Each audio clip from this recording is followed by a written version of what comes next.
I've titled this lecture, Revolutions, Tyrants and Wars. It sounds like a terrible title, but that's exactly what it's about. I saw a woman sit upon a scarlet-colored beast full of names of blasphemy. Revelation 17, verse 3. Here is this church controlling this scarlet-colored beast. Revelation 13, verse 4 says, and they worshipped the dragon, unknowingly, of course, which gave power unto the beast, and they worshipped the beast, which has been defined as that power which ruled for 1,260 years, then received a mortal wound, and will rule again at the end of time. And we have identified it, basically, as Catholicism. And they worship the beast, saying, who is like unto the beast, who is able to make war with him? Yeah, they're all bowing down to this strange beast, the kings of the world and the high people of this planet. They pay homage to it. They worship it through their obedience and by giving them the power of the state to deal with any issue. Here is an interesting quote from Popery, Puseyism, and Jesuitism. At what then do the Jesuits aim? According to them, they only seek the greater glory of God, but if you examine the facts, you will find that they aim at universal dominion alone. You see, Rome had lost universal dominion, and the Protestant Reformation had been a major problem in this issue, a major problem. They have rendered themselves indispensable to the Pope, who without them could not exist, because Catholicism is identified with them.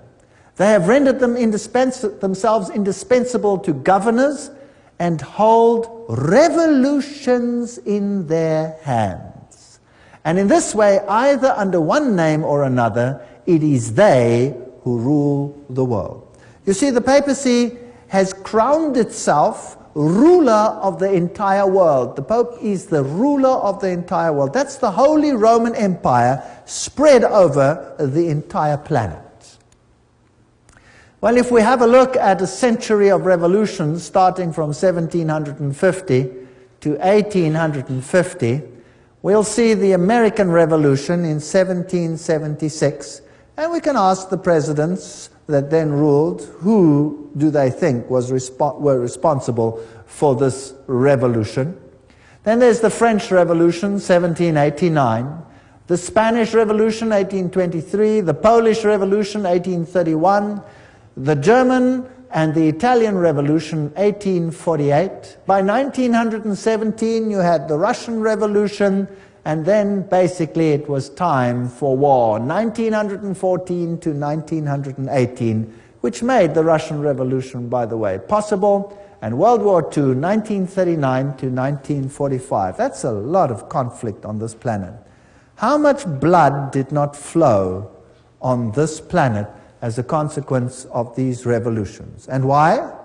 Because one power wanted absolute control.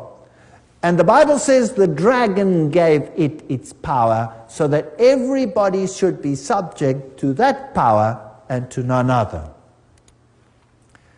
Well, let's have a look at a brief chronology here. In 1717, we're dealing with this time period of terrible, terrible conflagration on this planet. The Masonic Grand Lodge of England was founded. England was a thorn in the flesh. It was a Protestant nation. So a Masonic Grand Lodge is founded to infiltrate this power. 1721, the first Masonic Lodge was founded in France. 1731, Benjamin Franklin was initiated as a Freemason. 1738, the Roman Catholic Church condemns Freemasonry. Now that's a brilliant move. That's called dialectic thinking. You create an organization, you ban it, your insiders belong to the organization, but the outsiders see that you have distantiated yourself. It can't be your fault. You see how clever that is? Whereas at the Vatican, all the lodges remained and all the cardinals were members, but not the Goyim.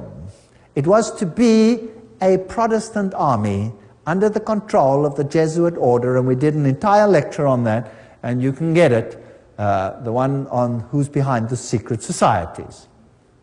By 1758, Sir Francis Dashwood founded the Hellfire Club. Benjamin Franklin visits England to discuss the future of American colonies with Dashwood. 1768, foundation of the rite of strict observance. That's the 33-degree level of Freemasonry by Baron von Hunt, based on the Templar tradition. So that's an interesting point. And then Frederick of Prussia, Frederick the Great, I don't know what was so great about him, but nevertheless, founded the Order of the Architects of Africa and uses the title Illuminati to describe his neo-Masonic lodges. So that's just a brief history as we're going along. 1770, Benjamin Franklin was elected Grand Master of the Nine Sister Lodge in Paris. 1771, Grand Orient Masonry was founded in France. 1776, Order of the Perfectibilists, or Illuminati, was founded. Notice they call themselves perfect. The American Revolution starts. So by 1776, they had put everything in place. 1778, Peter I founded the Secret Circle. 1785, Grand Masonic Congress allegedly plotted the French Revolution. The Illuminati was banned in Bavaria, or went underground there. 1789, French Revolution. 1784, Illuminist conspiracy to overthrow the Habsburg monarchs of the Holy Roman Empire. So the monarchies must go. The monarchies were often opposed to Jesuit rule, and they banned the Jesuits. Well, it was payback time. Nobody bans the power of the Roman Catholic Church. In 1816, John Adams wrote to President Jefferson, "Shall we not have a regular swarms of them here in as many disguises as only a king of the gypsies can assume, dressed as painters, publishers, writers, and schoolmasters? If ever there was a body of men who merited eternal damnation on earth and in hell, it is this society of Loyolas." They didn't mince words in those days, eh? Wow. That's the new Jesuits. There's the quote. Everything I say has got a quote. Now, many writers warned of this great conspiracy of the Jesuits. Samuel Morse, remember, the founder or the inventor of the Morse code, wrote, "The author undertakes to show that a conspiracy against the liberties of this republic, the United States, is now in full action. Under the direction of the wily Prince Metternich of Austria, who, knowing the impossibility of obliterating this troublesome example of a great free nation by force of arms, is attempting to accomplish his object through an agency or an army of Jesuits. The array of facts and arguments going to prove the existence of such a conspiracy will astonish any man who opens the book with the same incredulity as we did." So those are the people that the presidents believed were behind all these conspiracies. President Abraham Lincoln himself said the Protestants of both the North and the South would surely unite to exterminate the priests and the Jesuits, if they could learn how the priests, the nuns, the monks, which daily land on our shores under the pretext of preaching their religion, are nothing else but emissaries of the Pope, of Napoleon III, who was a high Freemason, of course, and other despots of Europe, to undermine our institutions, alienate the hearts of our people from our constitution and our laws, destroy our schools, and prepare a reign of anarchy, here as they have done in Ireland, in Mexico, and in Spain, and wherever there are any people who want to be free." That's quite a statement. 50 years in the Church of Rome, the priest Father Chenike wrote, he used to be a Catholic and then became a Protestant, "This war would never have been possible without the sinister influence of the Jesuits. We owe it to popery that we now see our land reddened with the blood of her noblest sons." Abraham Lincoln, 1865, 16th President of the United States. Lincoln's private letters, they were burnt by his son Robert, restated by Charles Chinnicky, who was the personal confidant of the President. In a letter dated 22 January 1870, Mazzini wrote to Pike. Now, Albert Pike is this high Mason who wrote this, the manual, if you like, of Scottish Freemasonry. He said the following: we must allow all of the federations to continue just as they are. It must appear as things are as they were in the beginning, with their systems, their central authorities, and diverse modes of correspondence between high grades of the same right, organized as they are at present, but we must create a super right, which will remain unknown, to which we will call those Masons of high degree, whom we shall select. With regard to our brothers in Masonry, these men must be pledged to the strictest secrecy. Through this supreme right, we will govern all Freemasonry, which will become the one international center, the more powerful because its direction will be unknown. Now, Albert Pike wrote a letter to Mancini, and that was dated August 15, 1871, in which he propagated that there should be a world order, a one order where all nations are under the control of one central organization. And in order to achieve this, they planned, and there are numerous quotes for this, so I've put a number on the screen because some will say, I don't trust this, I don't trust that, I don't trust the other. Here are references down there, there are references up there, there will be references in other slides, so it comes from different sources. He said, and this was, by the way, on display in the British Museum, and could be seen there until it was taken away. The First World War, to overthrow the power of the Tsars in Russia, protector of orthodoxy, and bring about an atheistic communistic state. Did that happen? Yes. Now that was written long before this event. Long before this event. This was written in 1871. This war broke out in 1914. The Second World War, that's also written long before the event, to originate between Great Britain and Germany, to strengthen communism as antithesis to the Judeo-Christian culture, and bring about a Zionist state in Israel. Did it achieve this objective? Yes. In fact, after this war, Israel, in its present form, was reinstated under the protection of Britain. And then, interestingly enough, a Third World War, a Middle Eastern war involving Judaism and Islam and spreading internationally. That's fascinating. Is that on the cards, or what do you think? Certainly sounds like we are on track. Well, here's another quote, just in case people don't like that quote. Mazzini with Pike developed a plan for 3 world wars so that eventually every nation would be willing to surrender its national sovereignty to a world government. The first war was to end the Tsarist regime in Russia, the second to allow the Soviet Union to control Europe, the Third World War was to be in the Middle East between Muslim and Jews and would result in Armageddon. Interesting.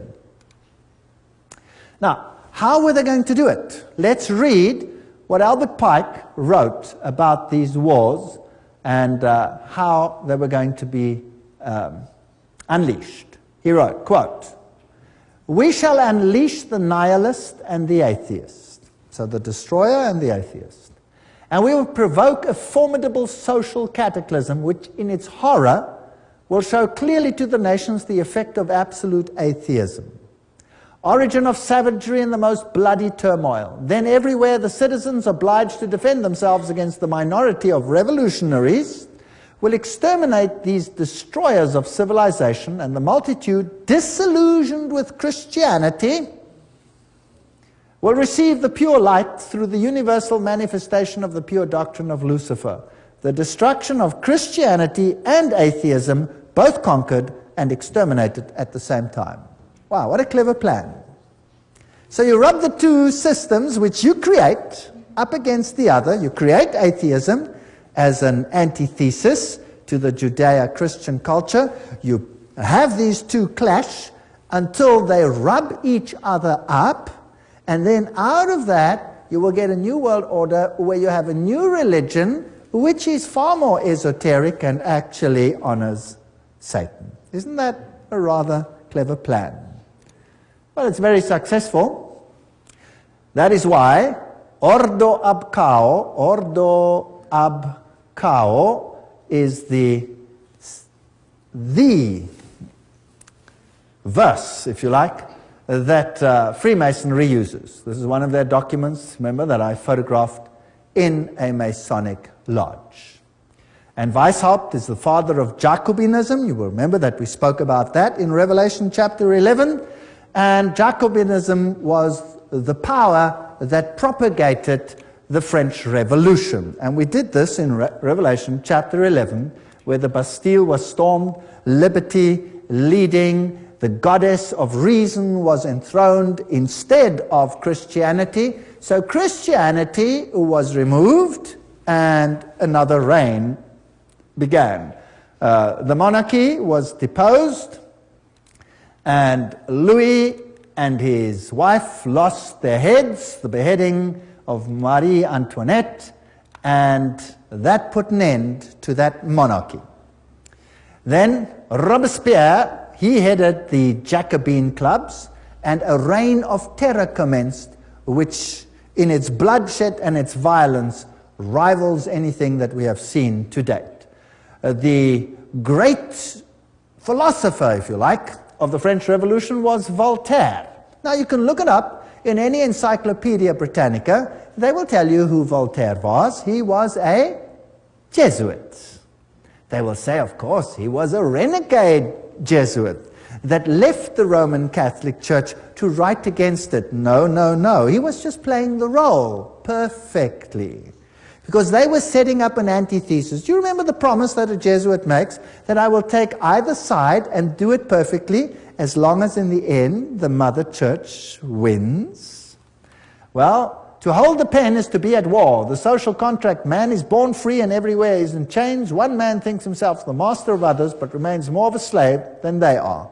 That's true. But what if you created the slavery in order to create the misery, in order to create the revolution? Isn't that possible? So the philosophers come together and they write a new constitution for this planet called Human Rights. The Declaration of Human Rights, 1798. Declaration, Human Rights. You have the all-seeing eye of Lucifer. You have the serpent with a tail in the mouth, the life-giving serpent, the eternal serpent. And you have this funny little Jacobin hat over there on the end of the spear. If you look at the whole thing over there. And then you have this bundle of rods tied together, which are called what? Do you remember what they were called? Fasciae. Fasciae. Bundle of rods tied together. And on top of the fasciae, you have this funny little hat, which was the Jacobin hat. And that's what it looked like. There's a better representation of, also known as the Phrygian cap, once worn in ancient Rome by emancipated slaves as a mark of their freedom, and adopted in the Revolution as the red cap of liberty. Well, that's what they tell you. That's for the Goyim. Let me tell you what it really is. There it is. This is the god Mitra. And there he is slaughtering the bull. And he's using a dog, a snake, and a scorpion, which has got hold of the more delicate parts of this bull, and he's destroying him with unclean animals. This is a war against Christ. Now let's have a look on the side. What does his hat look like? It's the Phrygian hat. So this is Mithraism. And Catholicism is Mithraism. Mithraism was the religion of Persia, it was the religion of Rome, and it is the religion of the Roman Catholic Church. There are 7 grades in Mithraism. The highest grade is called Father. And then you got a congregation. Now, who in the Catholic Church has a congregation and is called Father? The priest, right? And he could be a member of various groups, and so can Catholic priests. They can be whatever. They can be Jesuits, they can be Franciscans, they can be Dominicans, they can be members of various other orders as well. So Cyrus the Great was the first one to bring out a human rights charter. Now the mortal wound, as we had discussed it in Revelation chapter 11, just to refresh your memory, 21 February 1798, Pope Pius is dethroned by Napoleon. His ring was torn from his finger and he died in exile. Now think about this. If Napoleon was a Freemason, then he was under control of whom? Of the Jesuit order. So who sent Napoleon to Rome to take the Pope captive? The Jesuit order. Why? Well, I've thought about this a lot. Within the Roman Catholic Church, there are numerous orders, and there has not always existed perfect harmony. In fact, the Jesuit order slowly took control of all the orders. The Knights of Malta, for example, did not lightly give up their power seat, but are now subject to the Jesuits. The Dominicans were at loggerheads with the Jesuits. For example, the papacy took the Inquisition away from the Jesuits and gave it to the Dominicans, which created tremendous tension. And in the French Revolution, it was the Dominican order that was destroyed there, not the Jesuits. They controlled the issue. So there were some issues within the church itself that also had to be sorted out to get complete control of the situation. It was even so that at the Council of Trent, many a Roman Catholic stood up and said, the Word and the Word alone. Don't think that everything in the Catholic Church has always been negative towards the Word. No. And Martin Luther must have made an impact as well. And so there were many that weren't in line. So the church itself needed a purging. And then there was another problem. And this problem was this, that the Reformation had fingered Rome as the Antichrist. Now, if the Reformation fingers Rome as the Antichrist, any move that seems to emanate from Rome will be looked at with what? Suspicion. So why not destroy the papacy, apparently, and then resurrect it with, and at the same time purge it of everything that is contra, and then resurrect it as a final power in complete control of these organizations. Does that make any sense? That would be a neat trick. And then anything that happened thereafter with the weak little papacy over there would be disregarded. It cannot be from them, it must come from elsewhere. That is how secret societies work. They walk behind fronts, behind fronts, behind fronts. So let's see what happened. By 1804, Pius watches Napoleon crown himself emperor. Napoleon then takes the Vatican States, so Rome is diminishing. By 1848, Mazzini attacks Rome, and Pope is exiled, Papal States are gone. So this power is gone. The Protestants literally relaxed, basically. Dangerous thing to do. Berthier takes the Pope captive.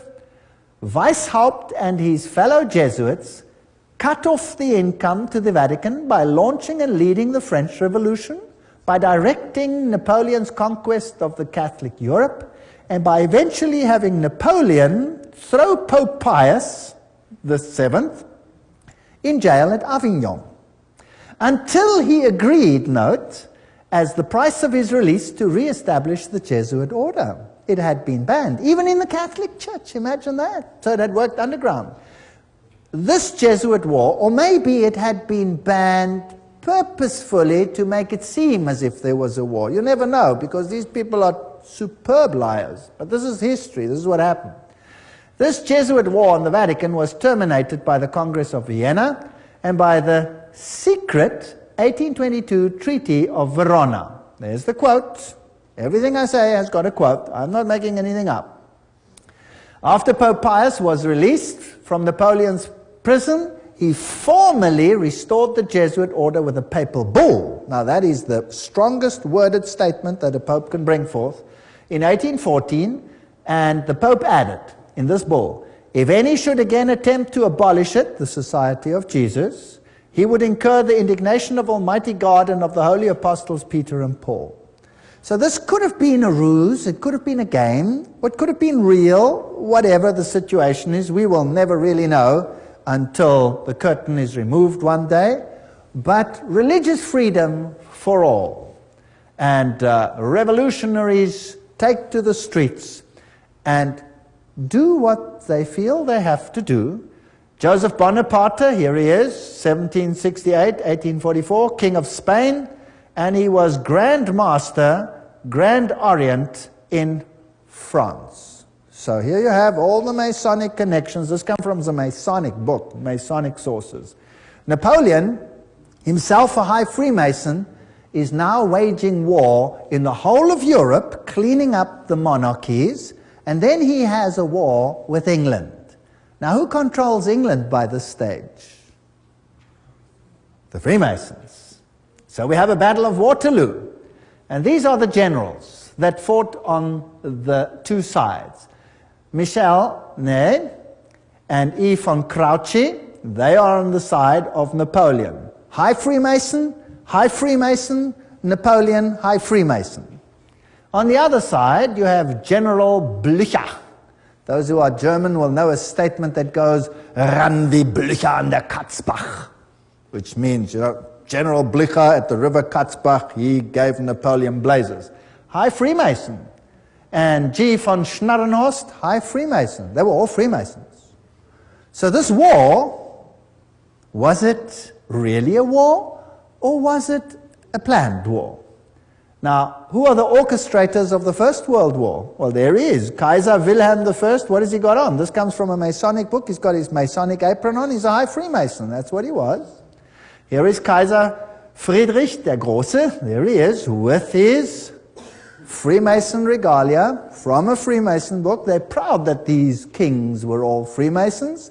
So the whole war situation is being planned by Freemasons, who are being run by who? By the Jesuits. Now let's have a look at America quickly. Here is this grand building, the Capitol. There is the foundation stone, and it says, laid Masonically, September 17, 1932. Okay, so by that time, America was ruled by Freemasonry. Of course, the people are totally unaware. The institutions continue as before, but they are all being infiltrated. If you look at the architecture, the eagles, the symbolism, what you have is sun worship. You have Mitraism displayed here. The street plan of Washington is Masonic. You have the upside-down goat of Mendes in the street plan. Then you have the compass and the set square, and everything is in blocks of 13, and the Masonic temples are on the 13th Street, etc. The whole street plan of Washington is Masonically laid. So it's dedicated to Lucifer. Of course, the people are unaware of this.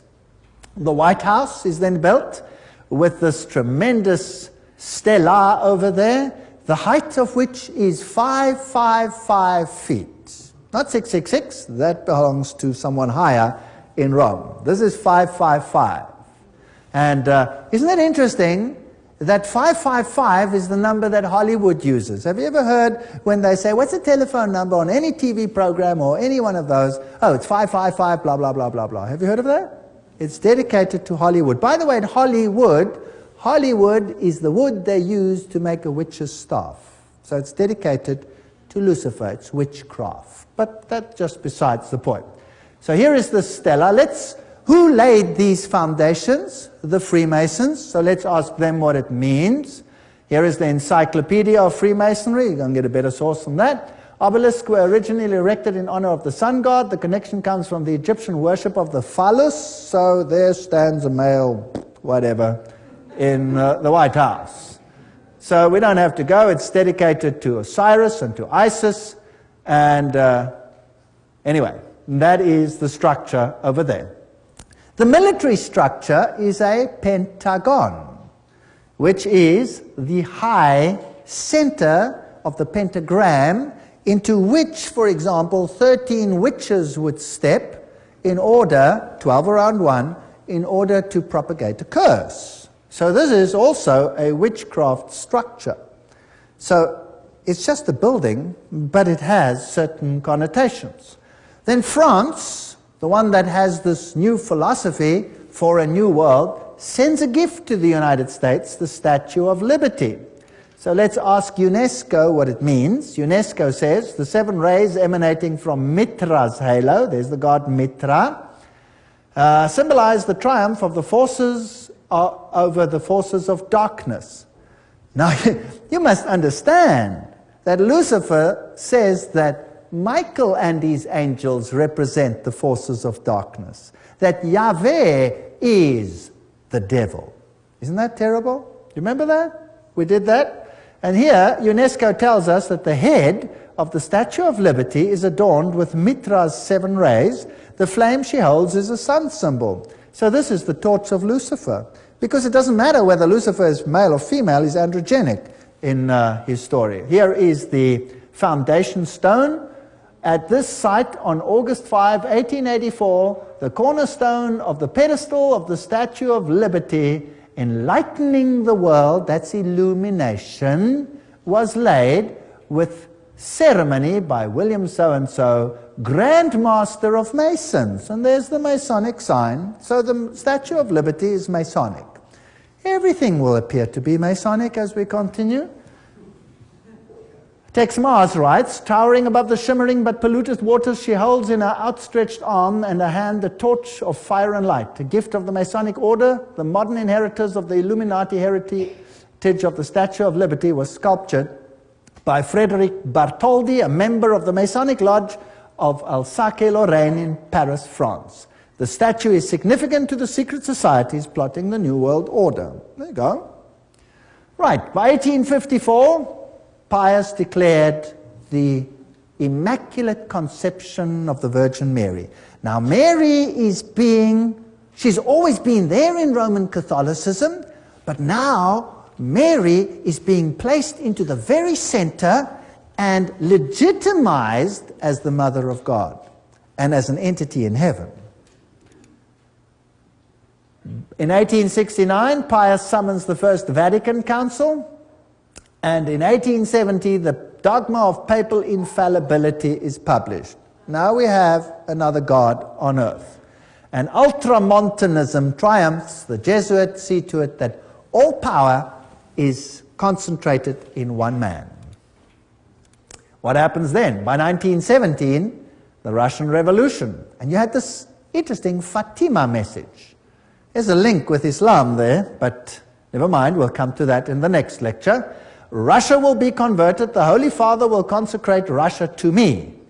And then there was a vision of hell, and the third vision was that the present Pope would have an assassination attack, which happened. Now, it's not too difficult, if you've planned all these things from the beginning, to say what will happen. You see? Not too difficult. Now, let's have a look at the parallels between the Jesuit French and the Russian revolutions. They worked like this. Both revolutions were based on communist writings of Freemasons, Voltaire, Marx. The Jesuits perfected communism on their reductions in Paraguay. So in Paraguay, they tested whether this would work or not and perfected it there. Both revolutions plundered the state churches. Both revolutions ended the monarchies. Both the Bourbon and the Romanov dynasties had expelled the Jesuits. Both of them were gone. They weren't going to take this chance again. Both revolutions produced republics in form, but absolute monarchies in power, controlled behind the scenes by the people that were now in control. Both revolutions declared atheism as the religion of the state. Both revolutions carried out a reign of terror by an inquisitional secret police. And boy, was that some reign of terror. Millions died. Stalin is personally responsible for the death of millions of people. Both revolutions resulted in military dictators responsible for the elimination of dissenters. Exactly the same pattern. If it works once, why not use it again? The lesson learned on these Platonic republics, there in Paraguay, provided the groundwork for Marx's Communist Manifesto, by which every nation on earth would be reduced to granny reductions, thereby destroying the white Protestant middle classes while restoring the communal feudalism of the papal Caesar's Dark Ages. That's just a quote. Well, it's a bit sharp, but it more or less sums it up. So Karl Marx, by 1844, wrote the Communist Manifesto. That's when he wrote it. That's when it was published, 1848.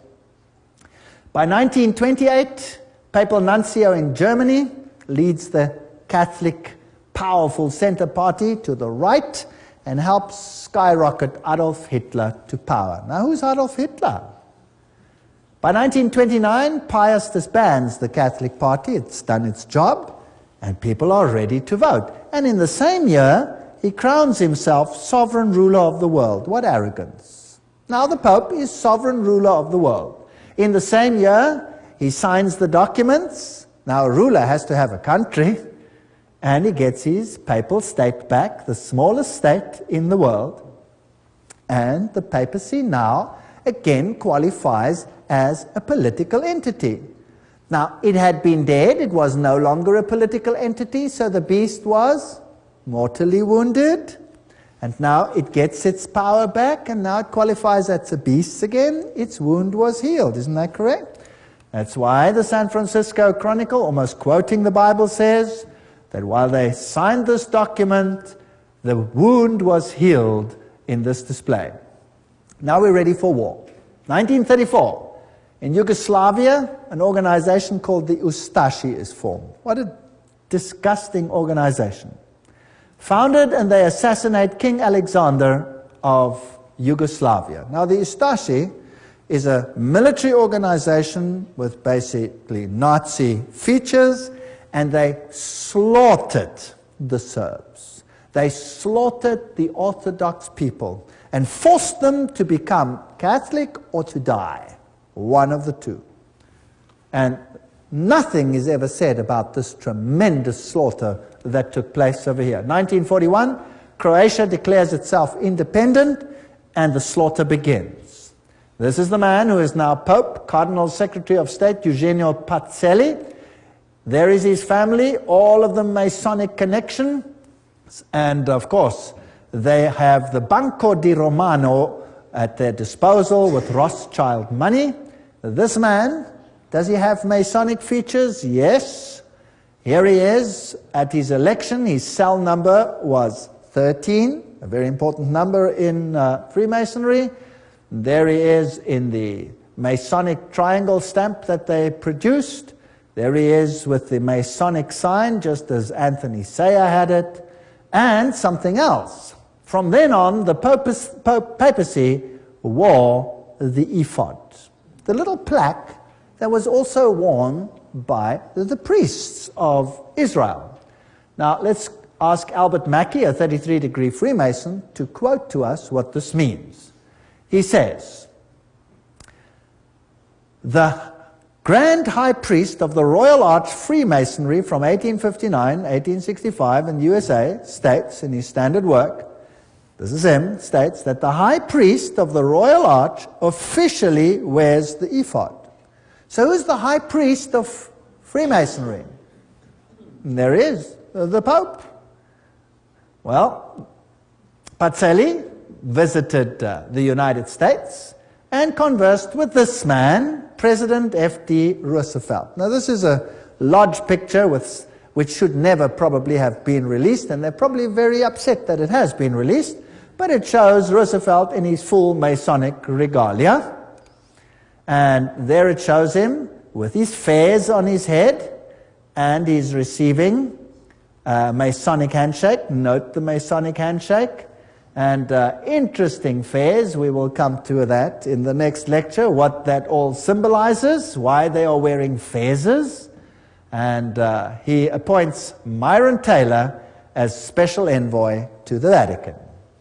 Now, let's have a look at the Freemason political leaders in the United States, and I'm just quoting from various sources and web pages. There will be different ones here, so you can check it out for yourself, to show you just who's control at the moment. We'll just run through them quickly and see what degrees they are. Bill Clinton, 33 degree. Newt Gingrich, 33 degree. Bob Dole, 33 degree. Jack Kemp, 33 degree. Storm Thurmond, 33 degree. Colin Powell, 33 degree. Jesse Helms, 33 degree. Barry Goldwater, 33 degree. Al Gore, probably 33 degree. Then another one over here, another one, James Monroe, Andrew Johnson, James Garfield, McKinley, Roosevelt, of course, William Taft, Franklin Roosevelt, Harding, Lyndon Johnson, Gerald Ford, Ronald Reagan, George Bush, all of them, Yitzhak Rabin, Yasser Arafat, Prince Philip, Duke of Kent, many others. Here's another source. Saddam Hussein, that's interesting, we'll have to come to him, 33 degree Freemason. Tony Blair, 33 degree. Gerhard Schröder, Prime Minister of Germany, if you like, President, 33 degree. Benjamin Netanyahu, 33. Yasser Arafat, 33 degree.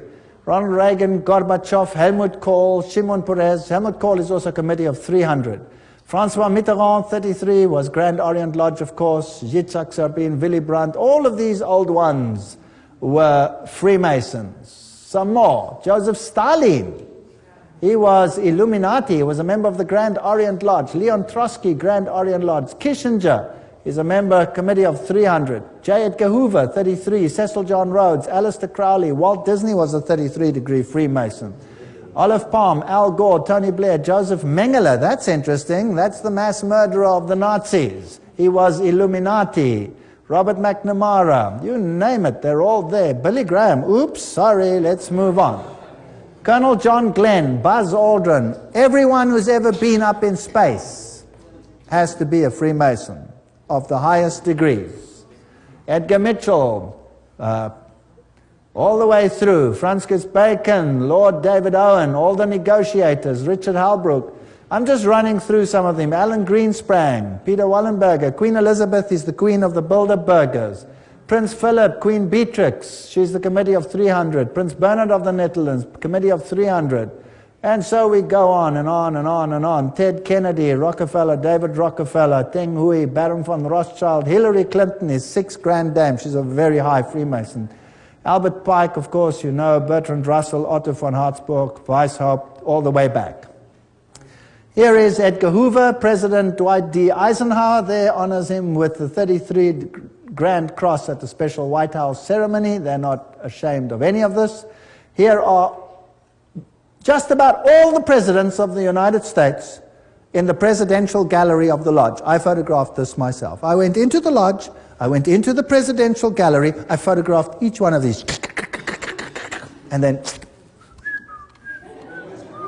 me? Not me. Anyway, there they all are as Freemasons. If we look at the American dollar, some very interesting things happened under the time of Roosevelt. There is this symbol on the dollar, there's that symbol. We haven't got time for all of this. In God we trust, one. If you look at this symbol over here, it says Annuit Cuptus Novus Ordo Seclorum. If you intercalate the hexagram, then you'll have this A-S-N-O-M, which is a scrambling of Mason, Mason. If you go to the other side, it points to objects, and it then reads Arlto, you have Arlington. There's too much there to talk about, and many interesting things. If you go to the 1, and you go to the half moon, there's a little structure over there. Can you see it? It's a micro dot. You'll have to get a magnifying glass and look at it under a magnifying glass, and you'll see it's a little owl. A little owl. Owl in a half moon. And this over here you'll see is a spider's web. There's a lot of symbolism over here. Now if you go to the ancient coins, you'll see that the deities were associated with the owl, and you will see that when we went to the Bohemian Grove, what did they worship there? The great owl of Bohemia, and you saw the presidents of the United States bow down to the owl of Bohemia. Quite a scary business. Now, looking at this symbol, you have the all-seeing eye of Lucifer. It is not yet on the base of the triangle. When it is placed on, he will have his kingdom. But that is Lucifer, annuit coptus, he God, novus ordo seclorum, new order of the ages. There are 13 levels over there.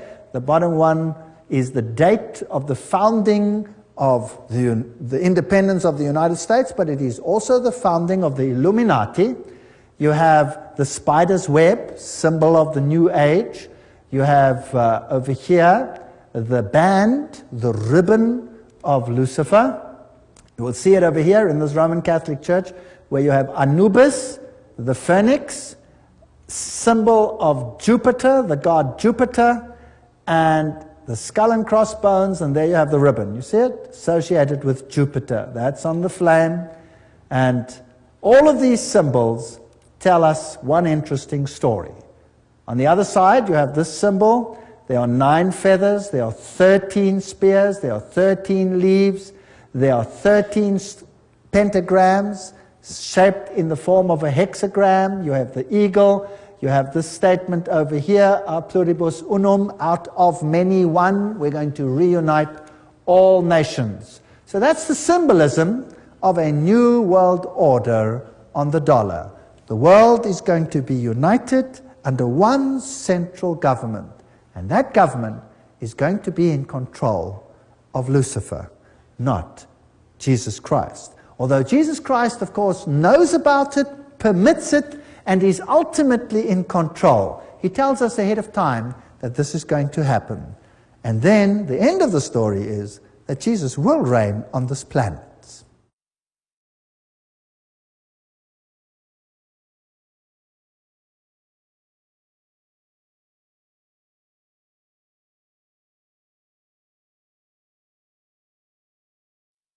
In the previous section, we were looking at the symbolism on the US dollar, and we saw how all of this symbolism is Masonic and appeared on the dollar note after the time of Roosevelt.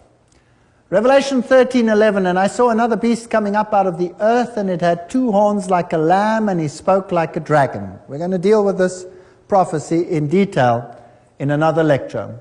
It exercises all the authority of the first beast, which we will find will be Roman Catholicism before it, and causes the earth and those that dwell in it to worship the first beast whose deadly wound was healed. So here was now a Protestant ally that would enforce papal doctrines. But that's in another lecture, complete lecture, called Two Beasts Become Friends. If we look at the architecture even, it is interesting. That is St. Peter's. That is the Capitol building. The architecture is identical. Of course, the building itself was designed, the American one, by Freemasonry. And Freemasonry is in control by whom? The Jesuit order. Now let's have a look at some of the symbolism over there and some of the interesting issues.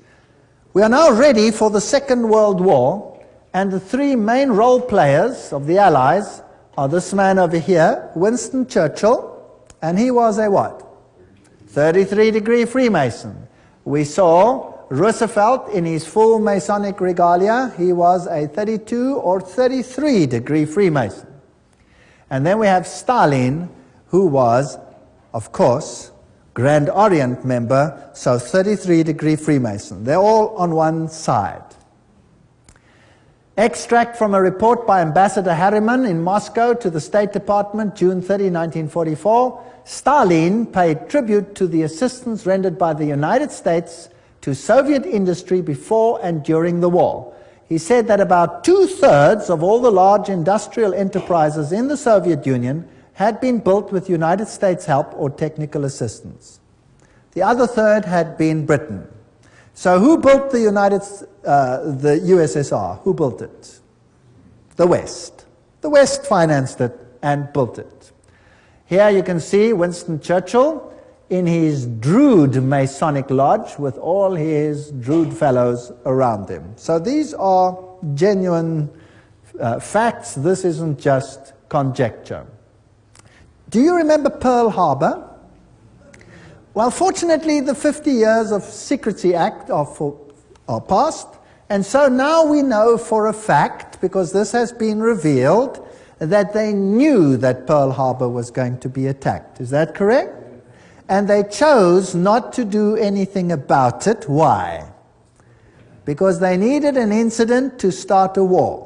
The American Constitution was not going to permit them to enter a war. They needed an incident, and they created it.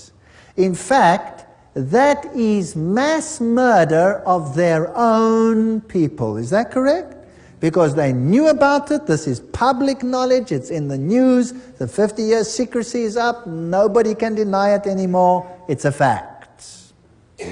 So America, once before, has killed thousands of its own people to allow something to become possible that wasn't possible before. Once done successfully, do you think I could do it again? I wonder.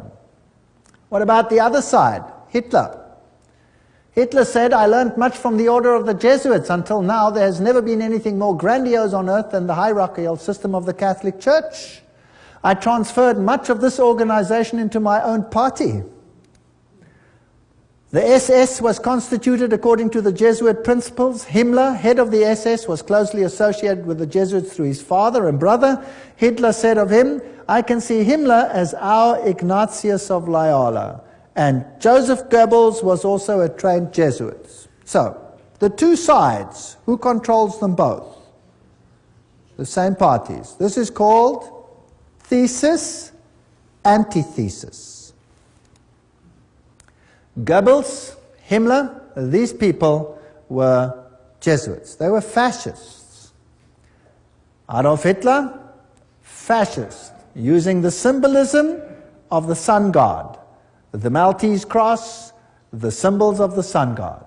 Here he is with Hindenburg himself, of course, a Freemason.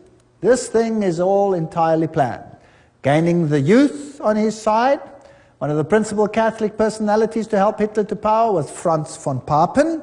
And Franz von Papen, of course, leader of the Catholic Party, helped to skyrocket Hitler to power. So the Catholic Church skyrocketed Hitler to power. And these are posed pictures. They have Masonic meaning, but we'll get to that later. The Reichsadler, chosen as the symbol, Masonic symbol. And the supposed happy alliance in the beginning, which then deteriorates. Here you see the salute with the Masonic activities associated with it. Here he is together with the church leaders. And here you can see the cardinals giving the Heil Hitler salute. So the church was very much involved with the Nazi movement. There is a bunch of cardinals giving the Heil Hitler salute. The Pope and the Führer, you will recall that even to this day there is tremendous anger about Pope Pius having now been declared on his way to sainthood because of his connection with the Nazi movement. Well, here is the new Reichsbischof Ludwig Müller, the Protestant one, who greets Adolf Hitler with a nice handshake.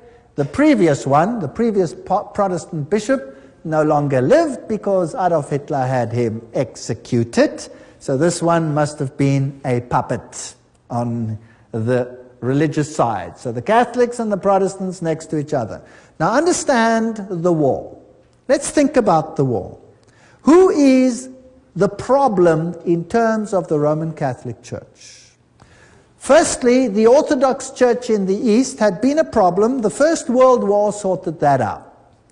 The Tsar had been removed, and the Orthodox Church had been subjected, as were all the churches, to make it look right, by atheistic communism. But the leaders of communism were all Catholics.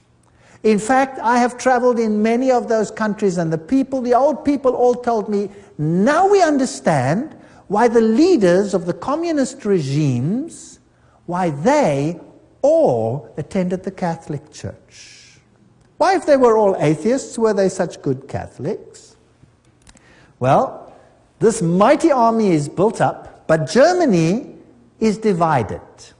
The north of Germany, and particularly the east of Germany, is all Protestant. They're Lutherans. And they are skeptical of the papacy. Whereas the south of Germany is all Catholic. In the Orthodox countries, like the entire USSR, you have the Orthodox Church controlling the mindset of the people. Now, since the takeover of communism, that has been reduced or subjected, and the Orthodox Church has been subject to the state. Now comes this mighty war. The symbols being carried here are the symbols of Lucifer.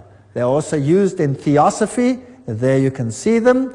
There's the swastika, the all-seeing serpent. And Adolf Hitler himself was a tremendous occultist. Of course, as a Jesuit insider, he would be. But of course, his outer garb of religion was Catholicism.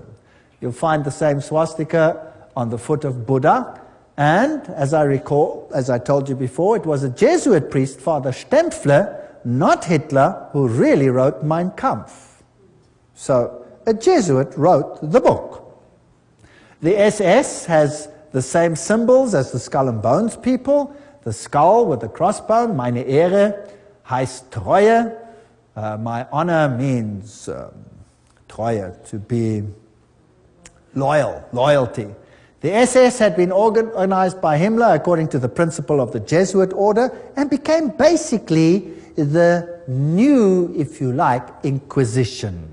And anybody who did not obey the system was destroyed. Now we read much in the literature about 6 million Jews who were destroyed. But we read nothing about 2.5 million of the most brilliant people in Germany, all the professors, all the intelligent, highly educated Germans who were killed by Adolf Hitler. You see, thinking people cannot be tolerated in such a regime. Downgrade the mindset. We must have serfs and elite. Goyen, catechumens, cattle, and then the super illuminists. How irritating. Remember that the Jesuit magazine, Civiltà Cattolica, house organ of the Jesuits, says quite frankly, fascism is the regime that corresponds most closely to the concept of the Church of Rome. Fascism is fascinating, excuse the pun.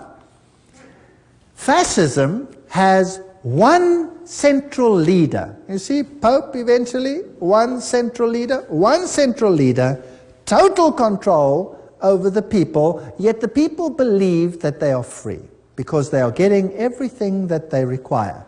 Unlike communism, they may have property rights, but the property rights are qualified, and I'll come to that in a later lecture in case you are duped into that.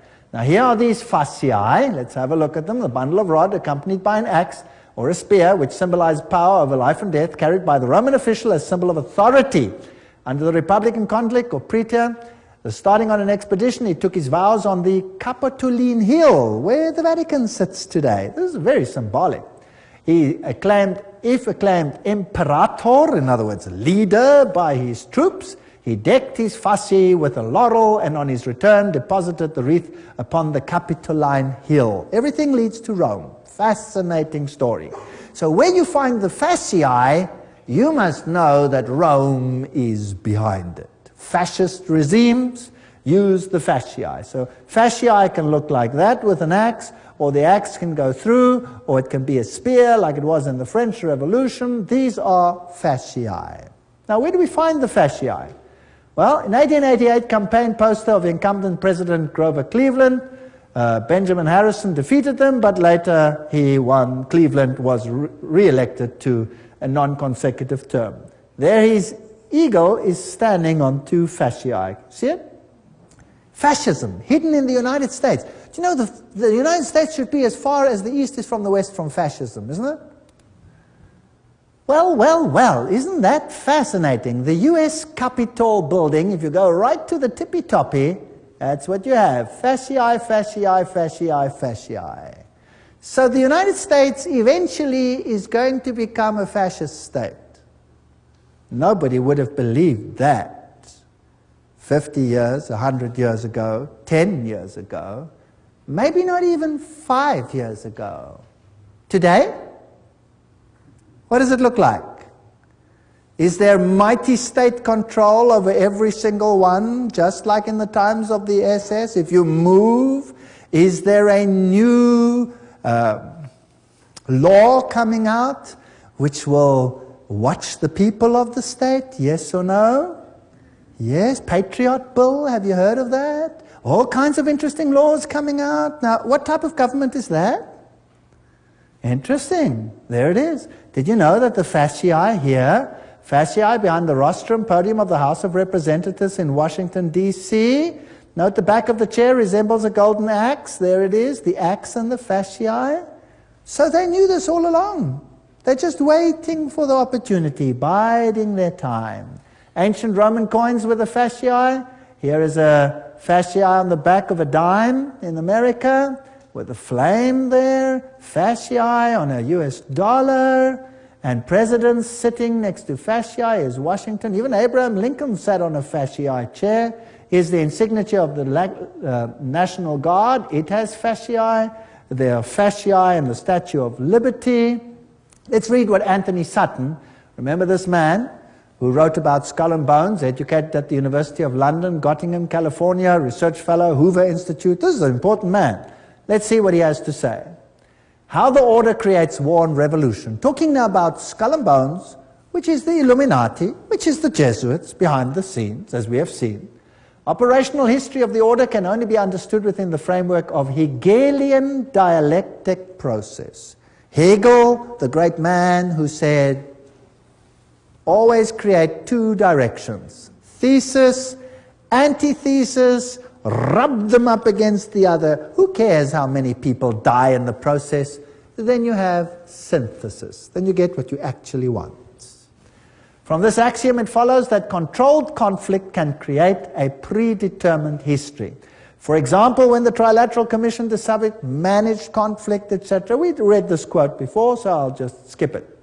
The synthesis, that's which comes together, sought by the establishment is called the New World Order. Without controlled conflict, this New World Order will not come about. Random individual action of persons in society would not lead to this synthesis. It's artificial. Therefore, it has to be created.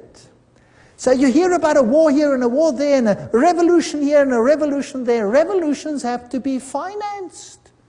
You never hear where the money comes from to finance them. Who finances the revolutions? Who runs them? You see? So you have Nazis against Soviet Unions, North Korea, North Vietnam, ad nauseum against the United States. The conflict built profits while pushing the world ever closer to a one-world government. Now, isn't it logical that that's what Satan wants? He wants a one-world government. So, in Hegelian philosophy, the conflict of political right and political left, or thesis and antithesis in Hegelian terms, is essential to forward movement of history and historical change itself. Have you noticed that every country has a left party and a right party? Have you heard about that? And your country has it too, otherwise there would be no point to vote, right? Two of them. Now, let's have a look how this is worked. President Woodrow Wilson made this statement. This is now a president speaking.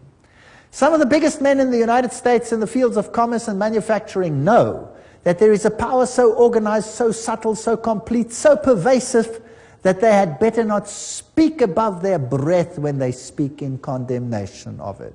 Aha, so here is a power that controls things.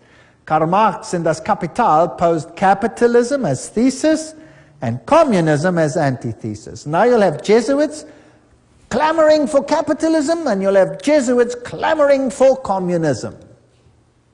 The clash of opposites must in the Hegelian system bring about a society neither capitalist nor communist. That's synthesis.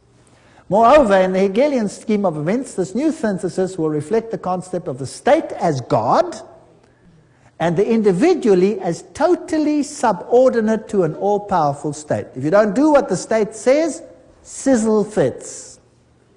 That's what Adolf Hitler practiced.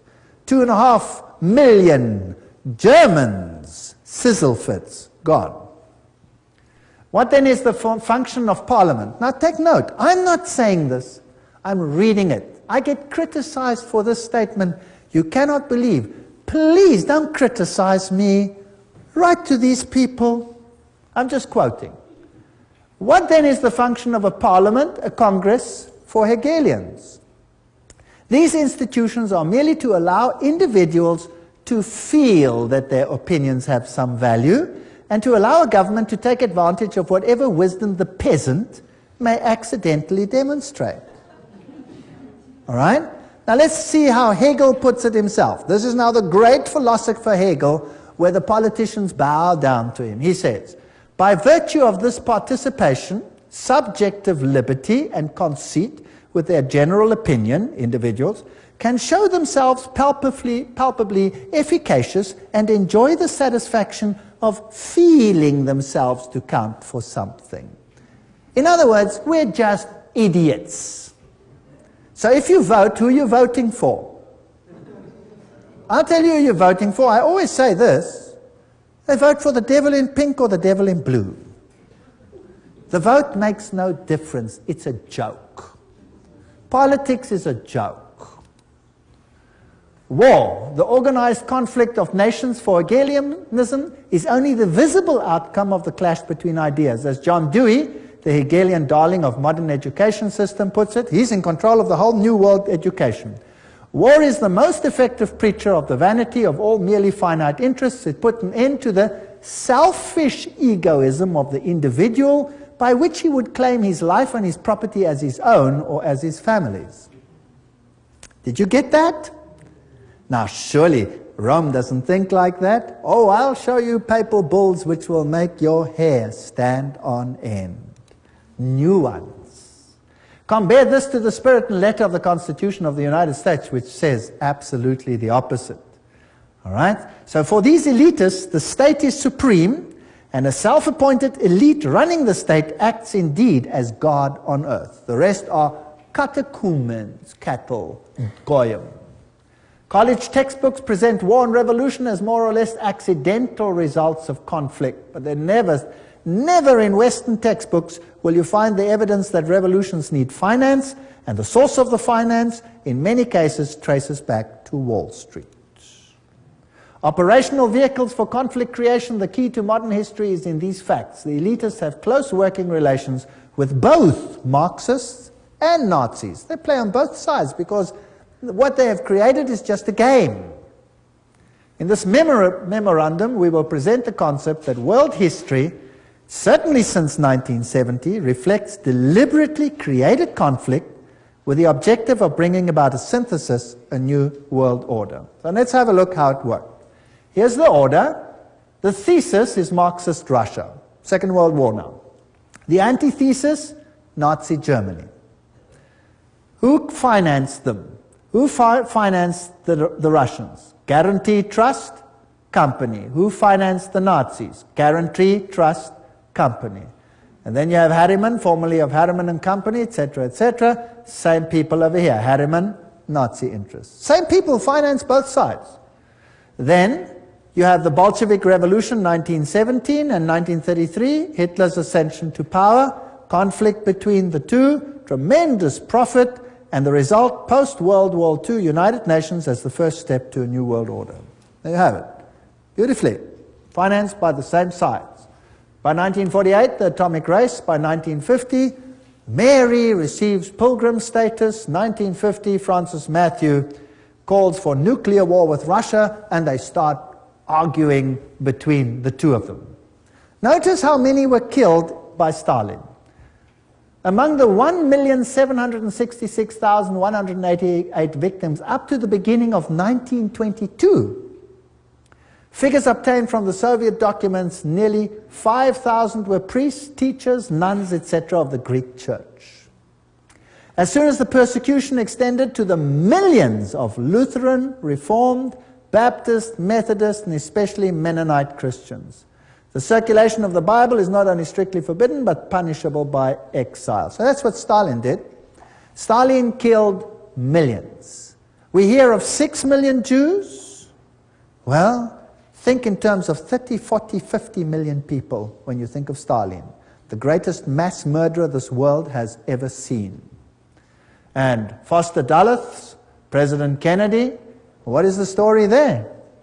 Well, here is Kennedy, and he's married to this young lady, Jacqueline Kennedy, and they are setting up the United States for a tremendous conflict in the end, and every president has to play the game. Eventually, this president dies, and this one takes over, Lyndon Johnson. But did you know something interesting? A president has to swear on the Bible when he takes over. Did you know that Lyndon Johnson refused to swear on the Bible? What did he swear on? Lyndon Johnson is sworn in as president by Judge Sarah T. Hughes. Just an hour after the assassination, Judge Hughes brought a small Bible for the swearing-in ceremony, but it was substituted for a Roman missal, mass book, that was found on the plane. So he swears on a Roman missal, he refused to swear on the Bible. Doesn't that tell you something? Isn't that interesting?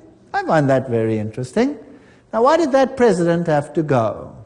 He was a Roman Catholic, after all. Is it possible that not all Roman Catholics are so easily duped? Here's the motorcade as it travels along. Here you have Mrs. Kennedy helps the Secret Service agent, Clint Hill, climb into the car at the back when the president was shot. And here are the roses she received. Very interesting. Here is Dallas, 11/22, on November 22, 1963. John Fitzgerald Kennedy, 35th President of the United States, visited Dallas. That's interesting. Also the number 11 over there. That's the building. Here's the building from which he was apparently assassinated, from that window, so they say. There it is, a little bit larger. And here's the plaque where they have written what happened over here. On November 22, the building gained the national notoriety when Lee Harvey Oswald, and somebody did the trouble to underline allegedly, shot and killed President John F. Kennedy. And most people don't believe that Lee Harvey Oswald shot the president. The president's car came down the street. That tree was not yet there and was apparently shot from that window over there. And it happened approximately where I'm standing relative to this picture. Now notice as he comes down here, he's traveling on this side of the road. And imagine hordes of people standing on either side. And here is a little uphill. And when you go further into the hall over here, there was a picket fence.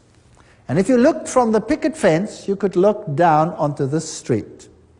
And apparently, when the shots were fired, over 100 people, including the police, didn't run this way, but ran up this embankment towards the picket fence. Now, why did they run to the front of the president and not from behind the president? Apparently, they say, Lee Harvey Oswald shot him from behind, and he was the only one who shot, and he shot from behind, and he hit him over here. A very, very fantastic shot, by the way, if it is so. It only has a little problem. The president's head didn't go forward, it went backwards. And it hit him here in the throat. And there was a small entry wound in the front and a huge one in the back. So from where was he hit? From the front or from the back? He was hit from the front. Not only that, there were shots from other places along the side, and there was an intercalation which all hit the president. There is even evidence that the driver himself, who happened to be left-handed, rotated and shot the president himself with a pistol as well. He had multiple shots. Of the witnesses that ran towards the picket fence, over 100 of them, almost all of them, except for one or two ladies who were ridiculed, were assassinated themselves. Is that not strange? Wouldn't you think that was strange if all the witnesses died strangely? Well, this is one of the biggest cover-ups that probably ever occurred. Here's the picket fence. And when you're looking there, that's how it was. Someone behind the picket fence would shoot, and this would be the view from the picket fence. I'm now pretending to be there. I took these pictures myself. And the cross would be there. So he would shoot the president at this short distance and hit him from the side front. Now it's interesting that the president's head jerked to his back and to his left. Bah! Like that. That means that he must have been shot from the front side, right? Isn't that logical? All right, now, am I saying this, or is this public knowledge? This is public knowledge. And yet it is denied by government because they have one culprit, Lee Harvey Oswald. There's the place where he died, straight shot from the picket fence. Now, let's have a look how J.F. Kennedy died. And let's look at the television production of this issue, and then you make your own opinion. If we can have the sound on.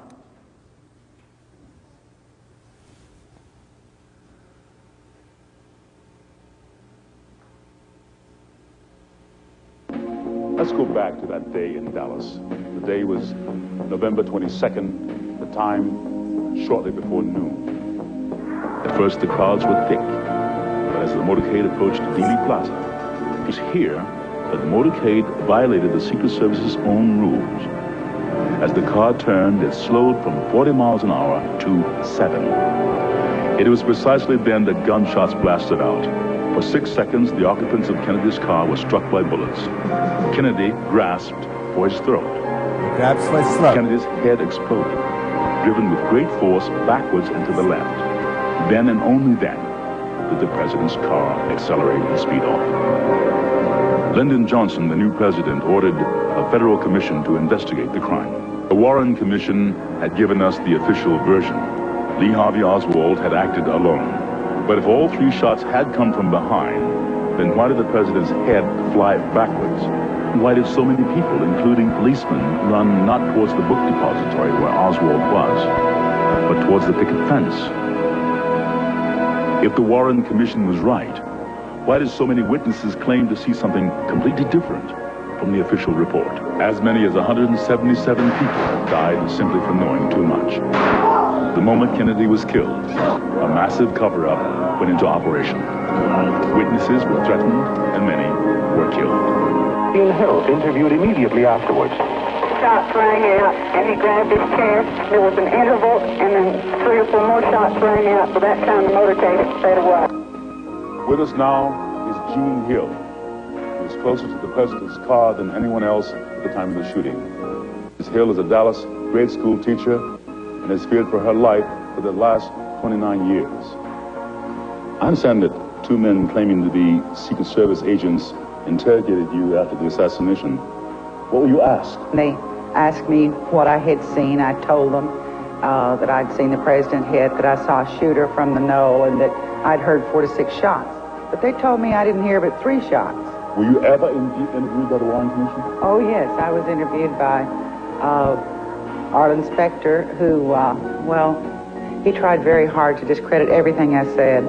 He accused me of all kinds of things, from like a shabby marital affair to seeking publicity to just downright lying. We found the real facts, and certainly no one in the intervening 25 years has disproved our basic conclusions.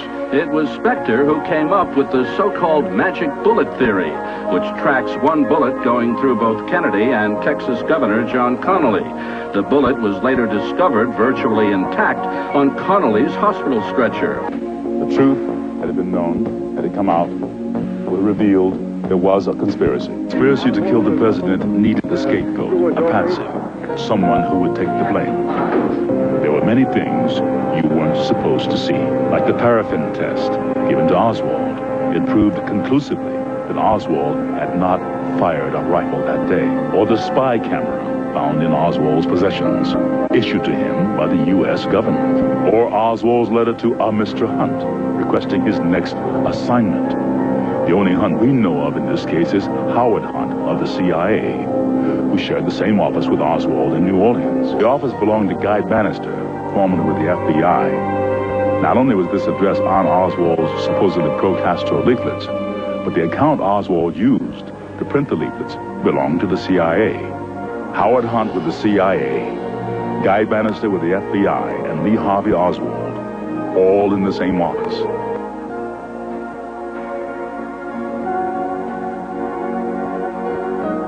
Kennedy's motorcade was arranged to make 2 turns, taking him directly into a triangulation. The first shot came from the picket fence. It hit Kennedy in the throat. The second shot came from the Dow Tex building, next to the book depository. It entered Kennedy's back. The third shot came from the southwest corner of the book depository, 7th floor. It hit Connally. The fourth shot came from the Dow Tex. It narrowly missed, hit the curb, wounding a bystander. The 5th and 6th shots were fired almost simultaneously, from the depository and from the picket fence. Both hit Kennedy in the head, one from above, moving him forward. Then, an instant later, one from the front, tossing him back.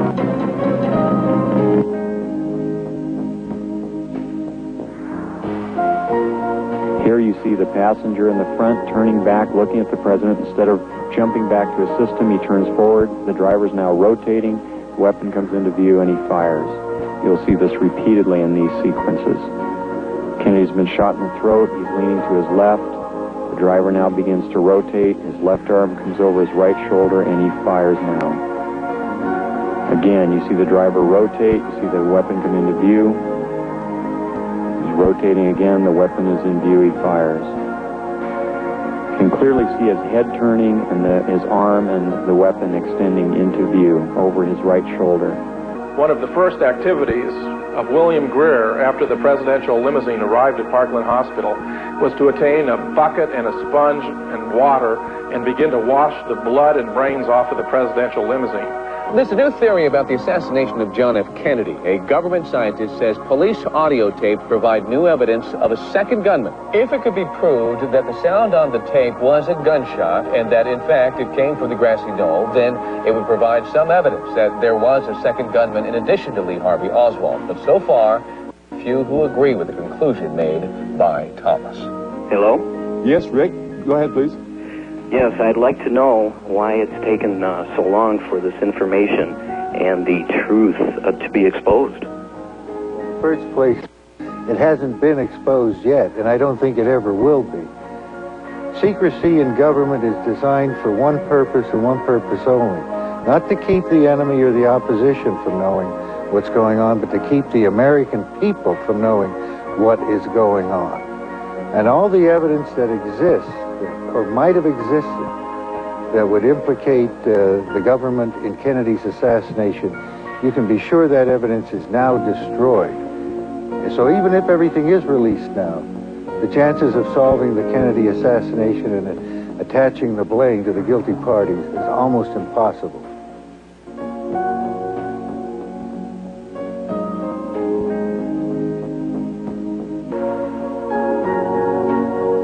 Kennedy was changing the status quo, but decided he could no longer trust the CIA. He was transferring covert operations directly to the Joint Chiefs of Staff. Shortly after that, he fired Allen Dulles, who had been the Director of Central Intelligence since 1953.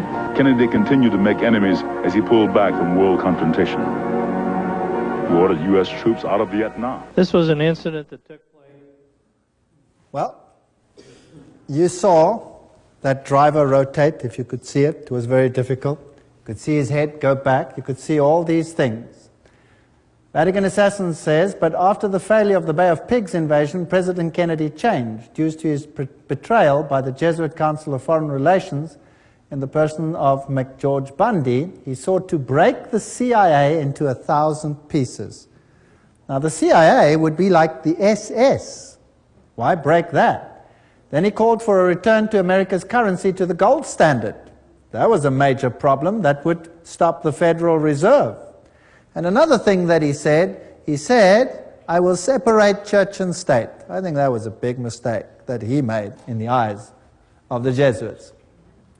Remember that Loyola said, finally let all with such artfulness gain the ascendant over princes, noblemen, and magistrates of every place, that they may be ready at our beck even to sacrifice their nearest relations and most intimate friends when we say it is for our interest and advantage. That's fascinating. We know, of course, that Jacqueline Kennedy was raised in a Jesuit convent, but let's leave it there. One of Nixon's main speechwriters during 3 whole years was Jesuit father, the Reverend John McLaughlin, who wrote Nixon's speeches at a salary of $32,000 a year, which was a lot of money at that time. And the next presidents, one of the next ones, Gerald Ford, there's his own signature, 33-degree Freemason. I took this picture myself in the Masonic Lodge. There he signs it, 33-degree Freemason. These people are not who they say they are. And when we look at him, and we look at these handshakes that they have, and the Holy Alliance between the papacy and the United States of America, this is, by the way, a signal picture, and Reagan appointed this man to be representative to the Vatican. So by 1987, Pope John Paul visits the United States. President Reagan meets him and he says, As you exhort us, we will listen. This is not separation of church and state. For with all our hearts we yearn to make this good land better still. The Pope is quoted as saying, I come as a friend of America and of all Americans, Catholics, Orthodox, Jews, all men of goodwill. Well, interesting. Here he is together. This, by the way, also a Masonic signal picture, but we won't go into the details. That's also a Masonic signal picture. We won't go into those details. How do they plan their trips? Let's ask them. Here's Ronald Reagan planning his trip to this president of Russia. And then in September, Gorbachev proposed a pre-summit meeting in Reykjavik, Iceland. Washington agreed.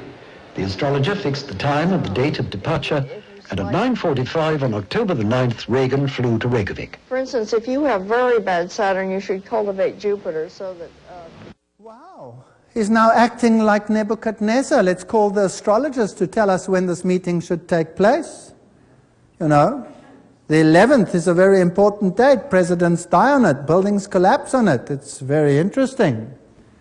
My Pope, Pope Paul II, I confirm for you as the Pope of my secret, the Pope about whom I spoke to the children during the apparitions, the Pope of my love and my sorrow. This is what Mary apparently said to the children at Fatima. This is the Pope of the secret, or this is Mary predicted that he would have an assassination, this Pope, and the modern channels through Father Gobi say that this is the Pope of the promise. Well, Malachi Martin, in The Keys of This Blood, this is a pontifical work, writes, clearly the new agenda, heaven's agenda, the grand design of God for a new world order had begun. And Pope John Paul would stride now in the arena of the Millennium Endgame as something more than a geopolitical giant of his age. He was and remains the serene and confident servant of the grand design. There's another Masonic language. He's going to be the head honcho, the main man. All this bloodshed, all these wars. In Germany, what happened? What did the war do in Germany, the Second World War? In Germany, the north of Germany was devastated. It was firebombed, which was illegal according to all conventions. They threw firebombs on the north of Germany. Hamburg was gutted by firebombs. Now, firebombs don't just destroy military targets. What do they destroy?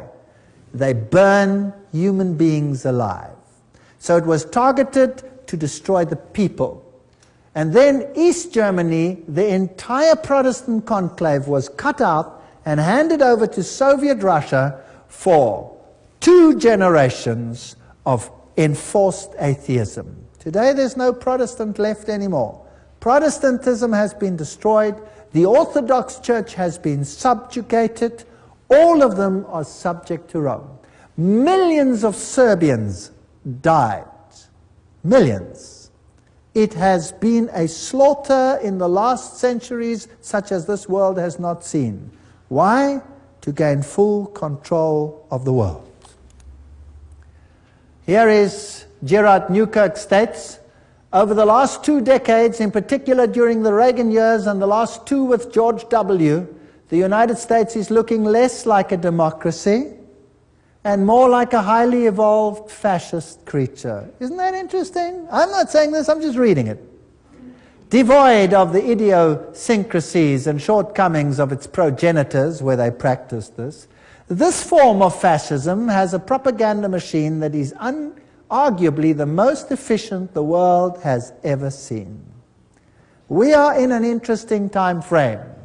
And here you see George Bush with the Pope. Here you see the Prime Minister of England with the Pope. All these 1,000 points of light. 33-degree Freemason, skull and bones member, Illuminatist. 33-degree Freemason with the Pope. And now let's have a look at this picture. Here is President George W. Bush with the Pope under the picture of Ignatius Loyola.